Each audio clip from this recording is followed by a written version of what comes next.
Aim high, shoot far, aim for the moon. If you miss, you'll hit a star. Hello, hello, hello. Welcome to Better Together. I am your host, Chanel, and we are here with Better Together, sharing our lupus stories. For this evening, this is going to be a dynamic show. We got some great people in the virtual building right now. We have a panel of lupus patient advocates who have just been doing some amazing work around advocacy, but are speaking to this topic. And we also have medical professionals who are here to help us move forward on a rather frustrating issue for the lupus community. So we know one of the things that disrupts our lives, if it disrupts our lives, it impacts the entire community. And so we are going to talk about this elephant in the room, clinical trials. And our goal is to really find out how lupus clinical trials can better serve us as people of color, us as women, us as living with lupus. So tonight we're on a journey for solutions, okay? We're gonna get busy with the facts, answers to our apprehensions about clinical trial process. So we're gonna talk about the benefits, the risks of clinical trials, and keep it real, because we keep it real here, about the history of medical abuse, the neglect that we've seen serve to underserved communities, and also what patient-centered engagement when we reach out for help needs to look like, okay? So we're gonna bring in the facts, and as always, speak to all the ways we can advocate, because we're gonna advocate for better options for ourselves in this role. So our Better Together medical host, double board certified rheumatologist, advocate for us, welcome to the virtual stage, Dr. Michaela Bayard. She is here to help us navigate our lupus journey for solutions. And you're going to help us talk a little bit about the pros and cons or what the nuances of clinical trials. So I got to get to the point. How do we know if a clinical trial is part of the solution or maybe part of the problem? Well, before I get started, Chanel, thank you again. I'm always excited to delve into these topics with you and our viewers, and of course, our expert guests.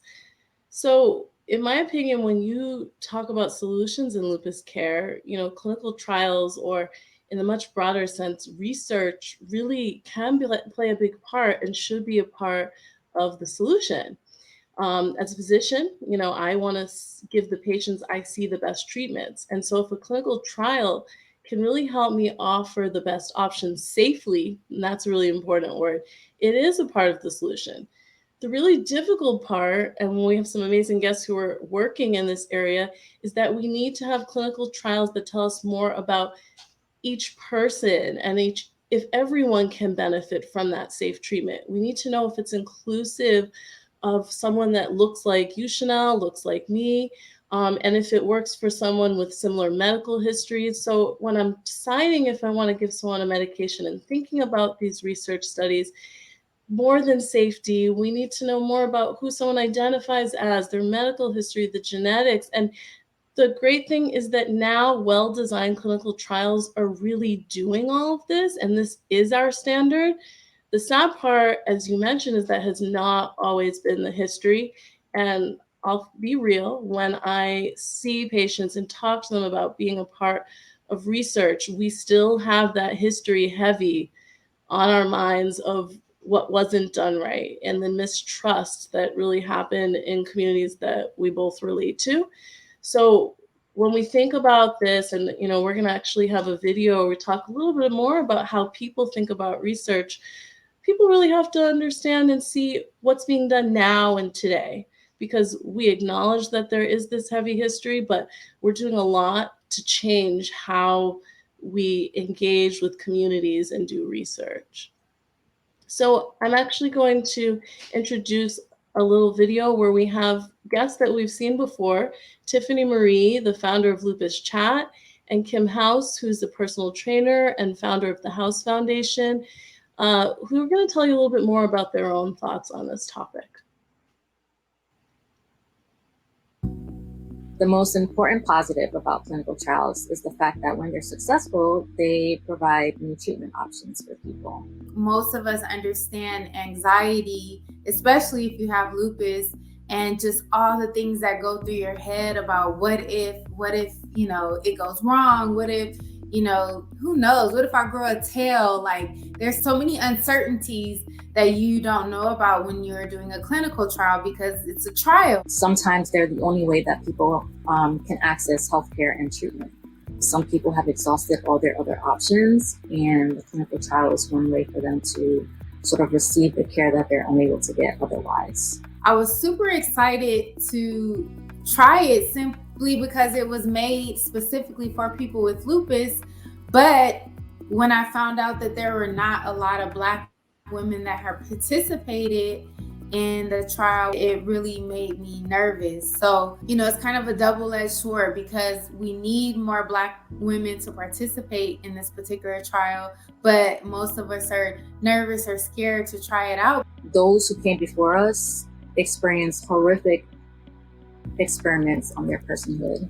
And that dark history is something that runs deep in this country, and it's not easily something that is forgotten. If you're introduced to a clinical trial by a community of doctors, or by a team, and they're just like, hey, here's this new drug 4562-1A, we want you to try it out, we don't know what will happen. It could be even a placebo. It could work out well, it could work out terrible, we don't know, but we want to try it out on you. It's going to be hard for you to say yes to something like that, no matter how much money they're offering, if you don't feel like you have a good support of people in the medical community that you can come to if you have questions. So having doctors participate, like in support groups, and really just bridge the gap between the lupus community and the medical community by coming into the communities, by participating in events, by speaking on lives and sharing about these clinical trials and why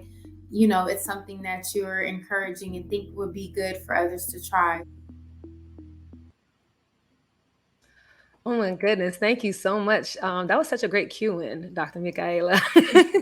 But that video, I have a lot of the same concerns, and I've had those same issues around clinical trials, thinking about the Tuskegee experiments, thinking about the trials that happened in Guatemala, all of these different situations where people have trusted the medicine, trusted the doctors, and were not transparent around those things. And, that was part of why I initially was hesitant to try a clinical trial.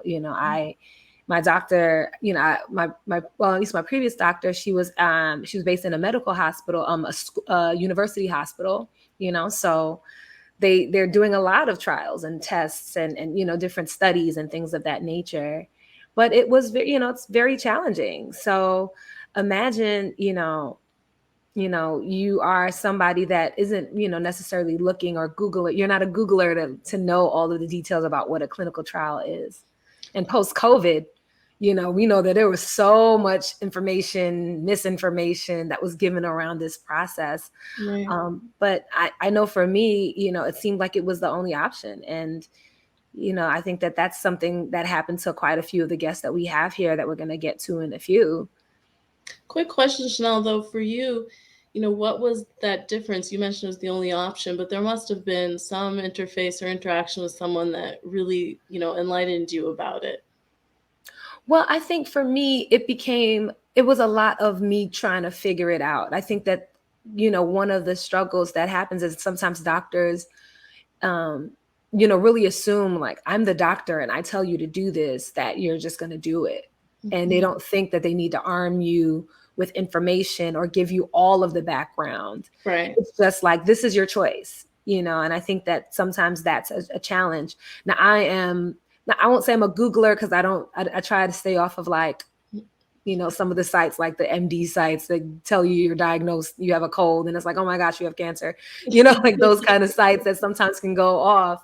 But I did my own research, and I really, really tried to look up, like, what is a clinical trial and what does the process even look like? Mm-hmm. And I think we have so much more access to information around that. When I did the trial, I don't remember there being nearly enough conversation around it.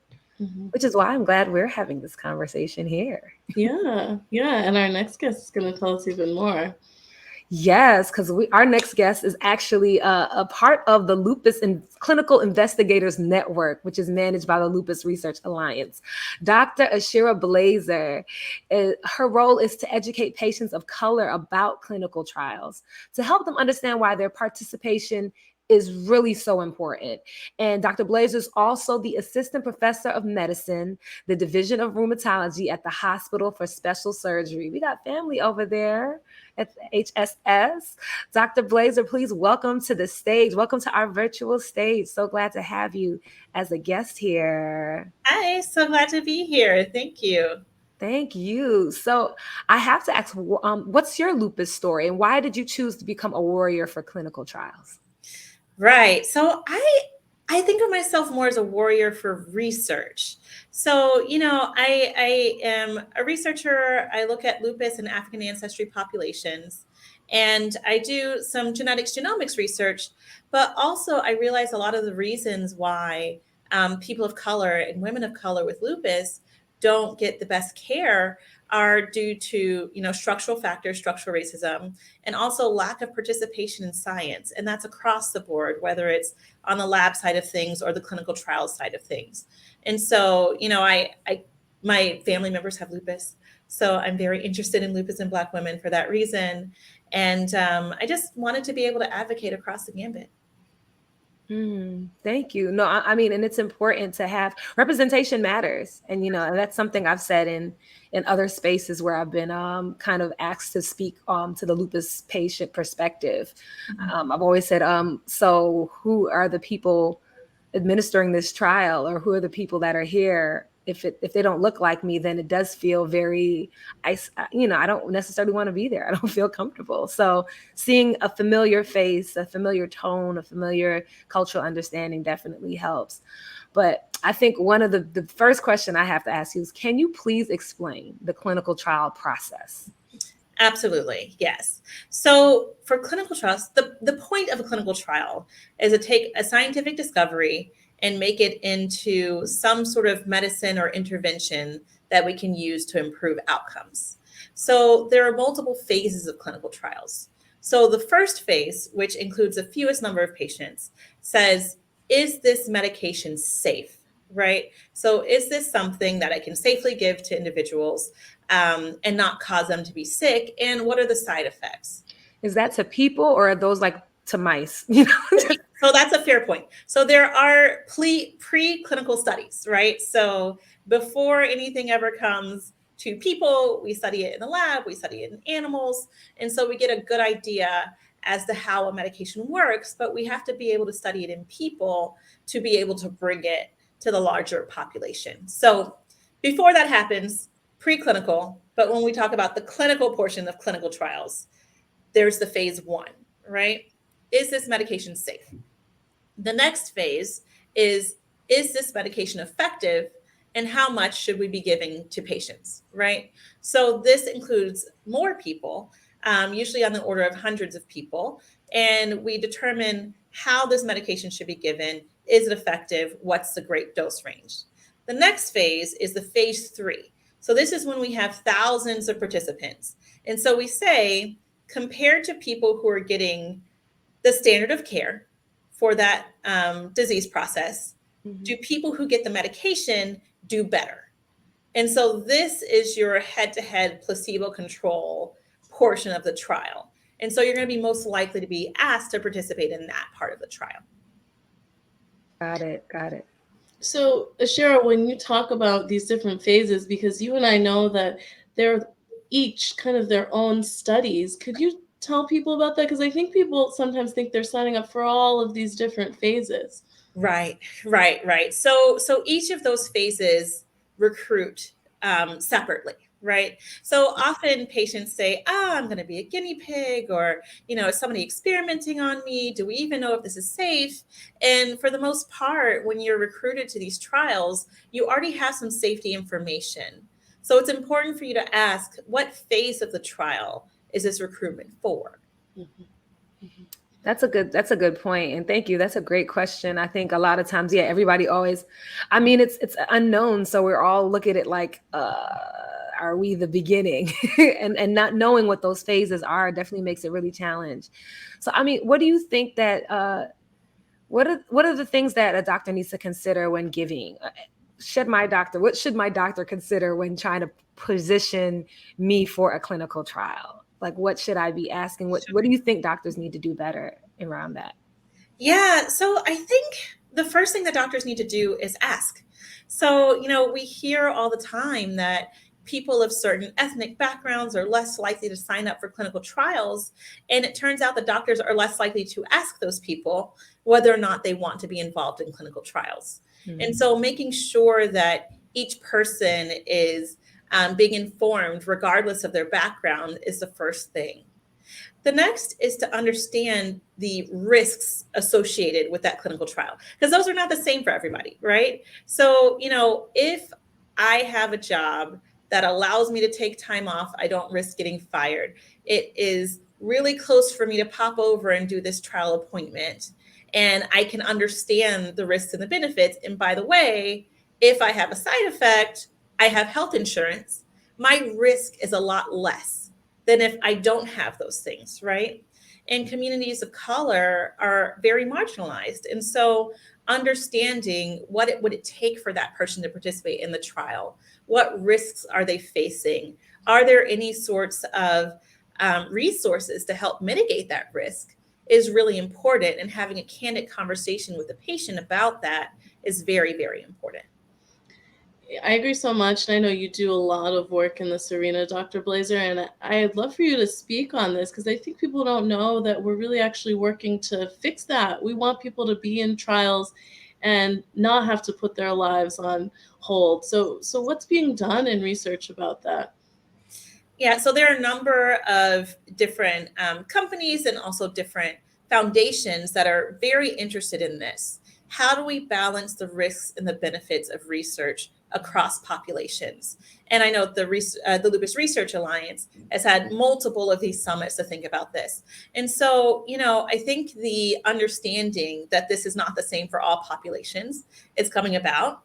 And there are a fair number of resources that are involved in clinical trials that you can ask about. And this is sort of new. So, transportation benefit, making sure that you're getting seen at times where you need to be seen, those kinds of things. So, it's pretty exciting because I think that that's going to be important in engaging people and then also engaging new providers. So many people of color see providers out in the community and not at HSS or academic medical centers. So bringing new doctors into the fold that are in these minority serving communities is a big part of it too. I mean, Actually, go ahead, Chanel. We had a moment. No, I was going to say, actually, so as a patient, what happens if it's not working for me? Like, what happens if I get worse, Yeah. while I'm on it? Yeah. So this is the other thing people need to understand. You can withdraw from a clinical trial at any point. This is completely voluntary, right? And I think one thing, patients will get involved in clinical trials and they'll think, I'm definitely going to get the medication, but maybe not. You may be getting the placebo, right? So there's a possibility that you either don't get better or you get worse. And that's why there's such close monitoring. So if at any point you feel like you're getting worse or your doctor thinks that you're getting worse, you will be withdrawn from that trial. Oh, so I think that's the other missing component, that part about I'm still working with my doctor. Yes. There you go. Yes. And actually, one of the things that I appreciate about clinical trials is, many people who don't have access to care or can't work closely with their doctor or need a little nudge for someone to be calling them and following up with them, get that extra support when they're a part of a clinical trial. So, that's not explicitly said as a benefit of a clinical trial, but I do find that it's a little bit easier for my patients to follow along with their care plan when they're involved. Yeah. I think, I might remember the statistic wrong, but at one point, Black Americans or people identified as Black in the US were as low as 5% making up clinical trials. Like, are those numbers the same? And what do you think about that, Dr. Blazer? They've not gotten better. They've not gotten better. Yeah. And I mean, it's really, I have to say that I have some conflict around this, right? Because on the one hand, we need people to participate to understand how medications work in all people, right? And even just the diversity in general. There's biologic and genetic diversity within racial populations, and African ancestry people actually have the most diverse genomes, right? Mhm. And so we stand to learn quite a bit about medications when everyone participates, but people who do not have access to care do not have access to clinical trials. Right. And so the same factors that prevent us from seeing a rheumatologist regularly, from getting our medications regularly, from staying off extra steroids when we could be taking a medication that has fewer side effects, right? Those same factors keep us away from clinical trials. And so, I think a lot of this strategy has to be, how do we increase access to care for everyone so that everyone has the same access to clinical trials? Yeah, and I know you and I, do this work, and we've talked a lot about this. And I think that there are a lot of ways we're trying to work on increasing engagement, but also increasing people's understanding about clinical trials. Do you have any other thoughts on what's being done and what other forums we're working on this? Yeah. So, I mean, there are lots of great researchers who are thinking about this. Um, Dr. Sarah Sheikh is one of them, and she's been doing a number of studies thinking about different ways to consent patients. Because the other thing is, our consent processes are these big legalese forms, right? Most people who are going through them can't really understand them. No one's really explaining. And, the first part, we talk about mistrust on the part of the patients, but the first step to being trusted is to be trustworthy, right? So I think a lot of times when we have this language that is just all smoke and mirrors, our patients aren't going to trust that, especially when they know that there's this historic misuse of these populations, and honestly, current misuse. I mean, Of course. patients are neglected in the healthcare system all of the time, right? And so I think we have to be very, very intentional about the ways that we talk to patients about clinical trials, and know that we're going to have to spend more time with certain people because we have more to explain to certain people, right? Right. That's such a great point. The whole, like, you have more to explain. Like, you can't be mad that people are not trusting you if you historically, if somebody does something wrong to me, I'm definitely gonna remember, historically. And to expect people to just let go of all of that immediately. And I do a lot of work around just speaking about clinical trials, because I've been a part of them, and I'm still on a medication that I was on a clinical trial for that wasn't at market.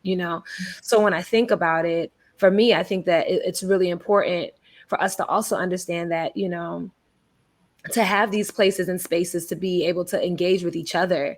And I think I spend quite a bit of time working with organizations around, how do you make a space feel welcoming to a population of people that were not welcomed into a lot of these spaces? Like, what does that look like? So everything from diversity of the clinical trial staff. How do you create documents that speak to the needs and the fears that people have, and I think that those are the things, like trying to pretend it doesn't exist doesn't help. And not being detailed about all that goes into this, and this whole process that you just explained in what, 15-20 minutes. you know when our doctors only see us sometimes for 10 minutes, they're trying to blaze through to get to the next patient. So, with all of those things that you talked about, just access to care, those are things that I'm very, very passionate about. And it's so great to see somebody else on the front line, fighting for those things for us. Absolutely.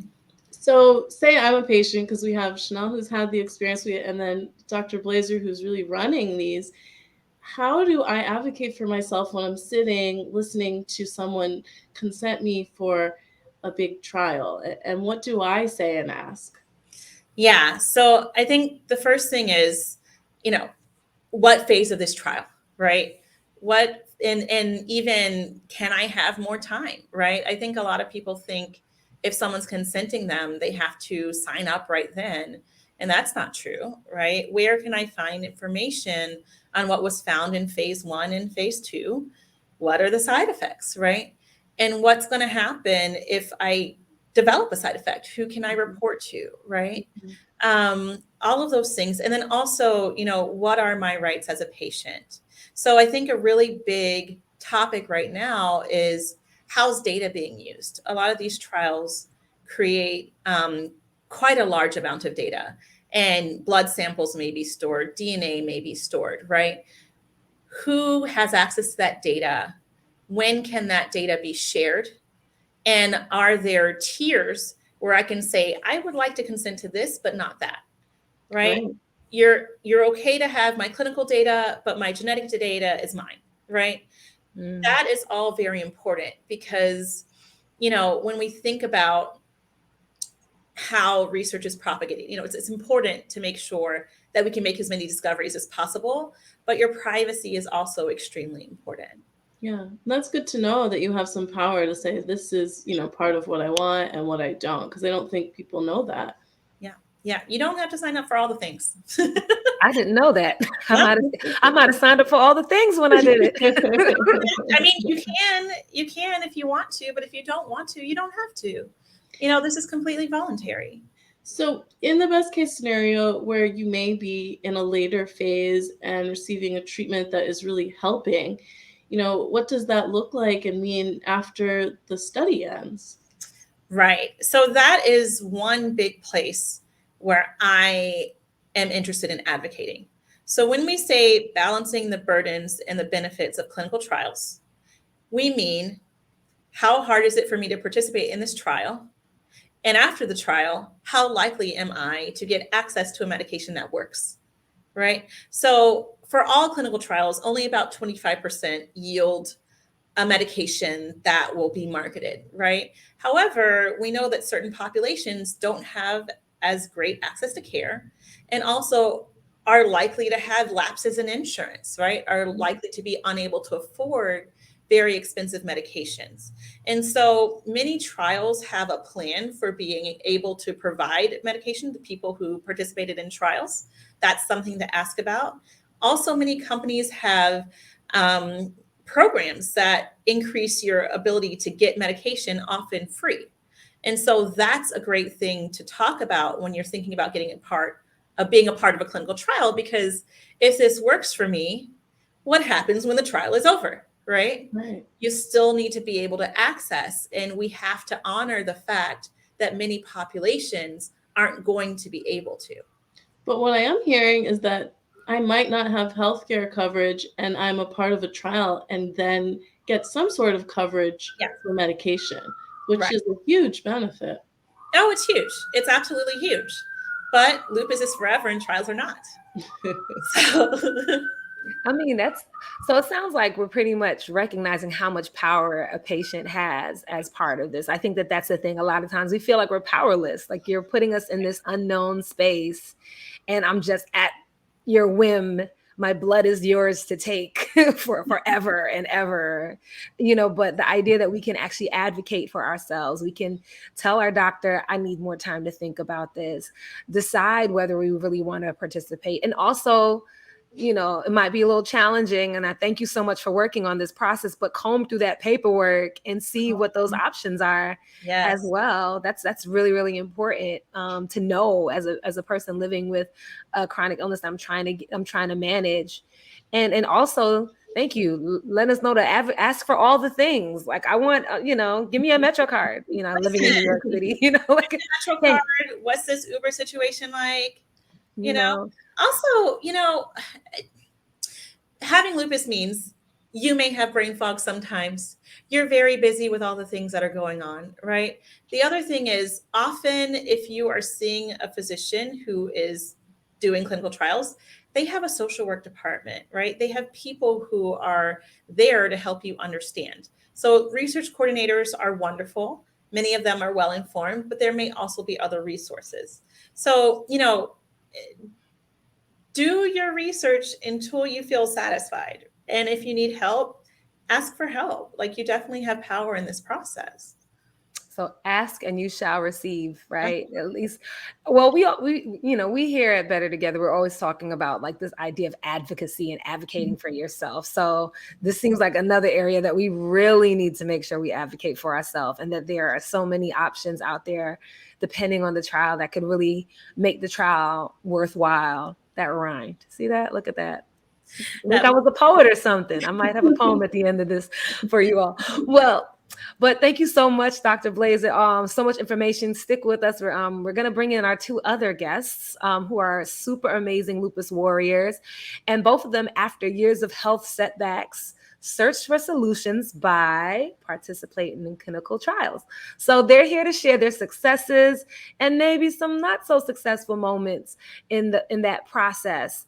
We have Camilla Gilliard, a longtime lupus warrior, and also she has been a part of so many different organizations you've talked about, like the Lupus Research Alliance, and has done so much work and advocacy. And we also have Raquel Dozier, who's the founder of At Lupus in Color, which you should definitely follow on Instagram. They already got a lot of followers, but she does really great work in educating and speaking about and connecting others living with lupus. But we're going to bring both of them to the stage. Camilla and Raquel, welcome.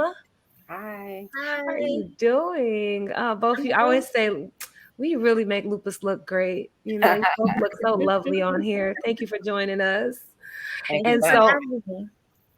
yeah, no, we need you all to help us tell this story, because it's really important to have this conversation happen with folk that know what it's like. So, first, we're going to start with Camilla. Like, you joined a clinical trial, and you told one of our producers that you joined it to help take back your power, take back the power of your body, right? What did you mean by that? Well, I've always known from personal experience that feeling hopeless is a direct path to depression, anxiety, and it's a losing trail. So, lupus is a beast all by itself. You don't need anything else added on to that. So, going into a clinical trial, well, with lupus, you can't get into the ring with anxiety and depression and thinking that you're going to fail. You have to get into the ring for that fight with hope. And to me, that's what clinical trials meant. It meant that I had hope. There was something out there that was going to help me succeed and fight this beast. So I feel like it's imperative that we are on the front line in our own defense against this disease. So going into the clinical trial, I felt like it was helping me take back the power and letting the disease know that I may have it, but it will never have me. So that's what I meant. Awesome, awesome.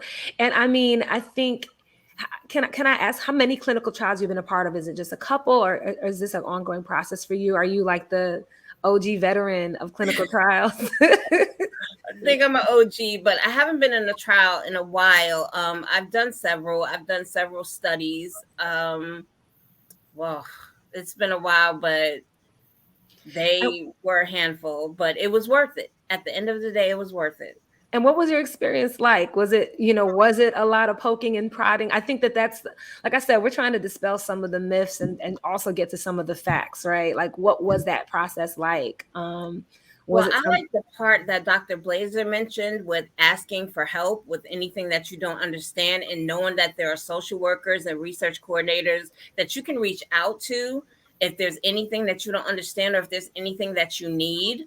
I was lucky to be at a center where they had all of that. And you know me personally, so you know that I will ask questions until I'm purple in the face. Like, it doesn't matter. Answers. If I'm not sure, I'm going to keep asking. But everybody is not like that.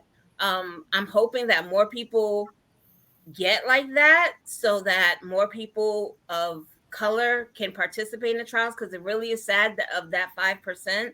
But when you do a study, it's not always poking and prodding. When you do a trial, it's not always poking, and there will be some poking because you're taking a medication. Sometimes by infusion, with the IV intravenously. Sometimes it's taking a pill. So one thing that I liked about it, though, was that you do get more quality of care. You do, with a disease like lupus, you need to be checked on. You need to be seen about on a regular basis. And normally when you have a doctor Well, first of all, when people go through diagnosis, they usually see between 4 and 7 doctors in an emergency room setting or something like that before they even reach a diagnosis. So you can understand people being jaded about being asked to participate in a clinical trial if their journey into lupus was less than stellar. You know what I mean? Yeah. So once you get there, trust, trustworthiness on both parts, the doctor and the patient, you have to understand that it's a relationship that trust has to be on the front line. So you're not going to take medication, you're not going to stay in the trial, you're not going to do at sometimes it may be what you need to do for your health, but you may decline to do certain things if you don't feel that the staff or the doctor is trustworthy. So that's pretty much the basis of it. I felt a huge level of trust with my doctor and her staff. And that was one of the reasons why I decided to stay in the trial. Unfortunately, one of the first trials that I was in, it failed. The drug failed for lack of efficacy. So I was one of those people that was like, well, what next? What do I do now? The trial is over. The medication is not there.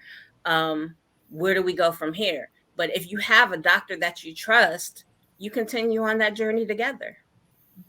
That's so beautiful that you talk about journeying with your doctor, Camila. And how did you find that your doctor and the person you worked with for the clinical trial worked together? What was that like? Well, I was one of the lucky ones because my doctor was leading the clinical trial, but that is not the case for a lot of people. And I've heard recently that I don't know how true this is. Maybe you as doctors can attest to this, but I heard that some doctors are weary to give their patients information about a clinical trial that is not at a center that they are at because they feel like their patient may be poached. I don't know how true that is, but like I said, I'm lucky that my doctor was the doctor who was the participant, who was doing the study. So I'm lucky in that case. I can't really speak to anything other than that, but I understand the iffiness. I understand if you feel like you're getting better treatment at the clinical trial center than you are with your own doctor, then there's a problem there and it needs to be discussed. Open your mouth. It needs to be discussed. I I love mean, that that's. you're I was just talking about to say about. that's some tea, that's some drama there. People stealing people's patients. Ooh, but no, but that's. I think that you said it. At the end of the day, it's no one could steal me from my doctor when I was with her. When my previous doctor, like no one could steal me from her. So it's kind of like any relationship I can imagine. Like if your boo is treating you good, you don't have to worry. You don't have to worry. You don't have to worry. And And it's then good I if know you that recognize doctors, that you need better care. yeah, Hmm. yeah, I know that doctors have said, it doesn't make sense. Like doctors don't need to worry about that because if the clinical trial center poaches their patients, then that doctor is not going to send any more patients for a clinical trial. So, it's something that needs to be worked out. Yeah. Well, I want to thank you so much for sharing, Camila. I wanted to pull in Raquel. We know that you're doing so much with your advocacy work, as Chanel has mentioned. So, we have a big question for you. If you were going to create your own user guide for someone who's thinking about signing up for a trial, what would it say? Hmm, that's a great question. I think the first thing it would say would be patient, Mm. and be open, because we know that people are afraid. They're already afraid that they have the issue going on with lupus. So you really have to be patient and give yourself some grace as you trudge very lightly to go into a clinical trial. I've been in several different trials, not just for medicine, but there are also trials for like meditation and things of that nature, and studies that do all that type of thing. um, be open, and that's the main goal, is to just be open to different ways to treat your lupus. um, I know I've spoken with Dr. Plazer before about a holistic view of your treatment and how important it is to see every side of it. So the first thing would be to be patient, be open, and then just do it. Sometimes our fear sometimes We talk ourselves out of things. But when you get to a point like I was, where my body was shutting down and you don't have a choice, you don't want to have to deal with it that way. You want to be able to be in your right frame of mind where you're not scrambling to really just get something in you that will take away the pain, or that will take away the inflammation, or that will give you a quality of life back. So I would just say be patient, be open, and just really really work hard to advocate for yourself. Don't be afraid to ask questions. Don't be afraid to give your opinion. Don't be afraid to say, this is not working. I still feel bad. It's not working for me. No, I don't want that part because it's hurting me. I think that sometimes we're afraid to let that out, and to let our doctors know, and to let others know that we're in pain and it's not working. And then the last thing I would say is just make sure that you're in communication with your doctor, because you've been working with your own doctor for the longest time. Don't let this trial period take you from communicating with your doctor, who has been working with you, hopefully together with you, to get you to a point of, better quality of life. And you had such a good point, Raquel, and I think we should highlight this, that being in a clinical trial does not necessarily mean you're taking a pill or a medication. It could be looking at other treatments, as you mentioned, like meditation or some sort of other intervention. So it's not always about a medication. That was a really good point. Yeah, and it's important for us to try and look at everything that we can use to make ourselves feel better. It's about the medication to get you stabilized, but then how are you going to cope? So you need other avenues that you can use, that you can cope with lupus, and that if the medication stops working, you have other ways to deal with those issues. And I just want to bring Dr. Blazer back in. I'm just curious. I know you do both the research and you also still see some patients, a few patients. I know you're doing all that other lab work, that important work too. But with your patients that have done clinical trials, what did that conversation look like? And what do you think was helpful in maybe having some people consider clinical trials? Yeah, so I will say that often my patients who have been in clinical trials are the best informed patients. I don't know if it's just that people who are interested in information and discovery are more interested in clinical trials, or if it's that in the process of having a research coordinator reach out to them, they start to learn more about lupus in general and treatments in general. But I do find that my patients who are in clinical trials get extra hands-on care and get more information. And so that does, make me pretty appreciative. I also find that I tend to either have the study coordinator talk to my patients multiple times, or I talk to my patients multiple times before they enter into clinical trials. So, one of the things about being a researcher is, most of most of the funding that I get comes from my research. And so I have the luxury of time with my patients. So I'll spend like a whole hour or, sometimes more with my patients. And so I really delve into these topics very deeply, and I make sure that they're comfortable before they enter any kind of study. And so, yeah, I mean, I find that my patients who enter into clinical trials are usually the ones who are the most comfortable with trials and also the most comfortable with me. So, Right. And I also think, because I've collaborated with uh, physician researchers like Dr. Blazer, when you, as a rheumatologist, are having patients participate in clinical trials, you as the rheumatologist are learning too, because it's a continual learning process for us. So you want a rheumatologist who knows about these trials and wants to involve their patients in these possibilities. for sure. Yeah, I've definitely been the geek that's gone to my doctor like, I Googled, look, this came out. Right, right, you know? right. And so I think it's helpful to be a patient that has a good relationship with their rheumatologist, but also is a nerd. You're gonna read everything and you're gonna subscribe to all of the newsletters and things of that nature. So I think that's good. Can I ask? I did have one more question. Dr. Blazer, what makes somebody a good candidate for a clinical trial? Is it just that there are no other options? I feel like that's usually what we lead with when we talk about clinical trials. No. So people who can participate in clinical trials are the best candidates for clinical trials. Most trials have some sort of inclusion criteria. So different medications may be tested for different aspects of lupus, and so you want someone who fills that criteria. But just a very well informed person who's motivated to participate is going to be a great candidate. And sometimes if certain physicians can think, oh, this person's not motivated or they can't do it. But also when we have extra support network and support systems for people who we would otherwise think wouldn't be good candidates, we can allow them to be good candidates and even improve their ability to access normal care. All right. No, you're absolutely correct. And we're gonna actually go to our chat and our comment section and just bring some things to light. So one question came up.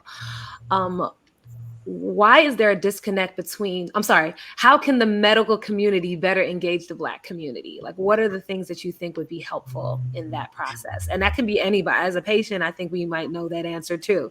So not just Dr. Blazer. Anyone like to say? I don't know. I think it's such a broader spectrum as far as the biases that have always been in the medical community. And I think that we have to lead ourselves with information and be educated about that and try and learn how to finagle our way around those things so that we can get the information that we need. And it starts with education, educating yourself about your disease, and then educating yourself about different things that you can use to help your disease, but not to the point where you think you're dying of something else. You know what I mean? So. Mm-hmm. Earlier, Chanel, I think, had mentioned about the Tuskegee experiments and things like that, things that we historically have happened that have pushed people of color away from clinical trials. I think that those things need to be acknowledged, talk about it for what it is. And then after that, you have to meet people where they are. You can't expect everyone to be at the level of a Dr. Blazer or a Dr. Baird, or even those of us who are patient advocates and have spent decades now learning about our disease and learning about medications and learning about the process of clinical trials and everything that goes along with it. Everyone is not at that level, not to put me up here and anyone down here, but you have to meet people where they are. So if that means going into the community colleges, going into the churches, going and signing up people, in emergency rooms where most of us are seen first and second and third time around, having someone there that can say, hey, let me talk to you about lupus. Dr. So-and-so told me that this might be the case. Have you heard about this? I have a pamphlet about that. That's just what you're going to have to do. Mm-hmm. That's a good point. And I just have to say, this word comes up so much, but people ask me, like, why are you making me a guinea pig? So, like, what would you say to that, Raquel, Camila, Dr. Blazer? Somebody's got to do it. Yeah, well, I mean, Look, I'm gonna be completely honest. I don't feel like I think at first I felt like I was a guinea pig because that's my culture. That's what they tell you. You know what I'm saying? Oh, you can't be a guinea pig. You need to just chill out, go holistic, and don't do any medicine, all this nonsense. But when you start getting educated about your disease, all that goes out the window. Right. All of that goes out the window because now you're in a position where you have to learn, you have to get around what's going on in your life. And the reality is, some of us wouldn't be here if someone did not try a medication to be on the market. It's really that simple. It goes from diabetes to high blood pressure. Someone had to be the trial. Someone had to help us get where we are today. So why would you not want that for yourself or for someone else later on? I never considered myself a guinea pig. I always thought that, like Raquel said, someone had to do it. And I feel that a part of empowering myself was doing something to help people other than myself. I remember in my early years, in my teen years, when I was first diagnosed in 1998, I didn't have anybody to look up to. I didn't have anybody to talk to about this. I didn't have anybody who knew anything about a clinical trial. There were no clinical trials that I even knew of. But now you're learning and you're seeing more. So why not participate? That's a part of taking your power back. Mm-hmm. I also would say you're not actually a guinea pig. So when you enter a clinical trial, there's already safety information, there's already side effect information. You have rights, right? You can leave when you want to leave. No one is experimenting on you in a way that you can't control, right? So, I try to explain to patients, like, people think I get into this study and I'm just at the whim of some doctor or some scientist, and that's not true at all. Right. That's Absolutely. powerful. I mean, I feel like all of you are saying that you really need to self advocate, you have power in this role, and that there's not this huge dynamic of someone just telling you what to do and you running with it. Right. So I think that's such an important note that we're going to. Emma, did you have anything else to add, Chanel? No, I was just going to say, I really think that it's so important to have these spaces for us to have these conversations, in multiple ways. And I think sometimes people think that it's not sincere, that this is the machine is pushing these things upon us, when we realize that as living with the illness and dealing, these are the conversations I had with my family when I tried a clinical trial. And I think maybe we didn't even talk about that part of it. Like, what does it mean when you tell your family, yeah, I'm on this, drug, I'm trying this treatment out and seeing what happens, but when you're living with it and when it's in your body, it's important for us to always remember that we are at the end of the day in charge of that, and that these decisions are our own to make. And thank you so much for bringing that into this space, everyone. Just this idea that, like, I am doing this for both myself and for others, and and others like me, and it's really, really important. Yeah, thank you everyone for coming. I think that we're all excited to think about how we advocate for providers that we trust to have these discussions, and how we think about moving forward past this history to improve how we interact with clinical trials. And so we just want to thank all of our guests tonight, and of course my co-host Chanel.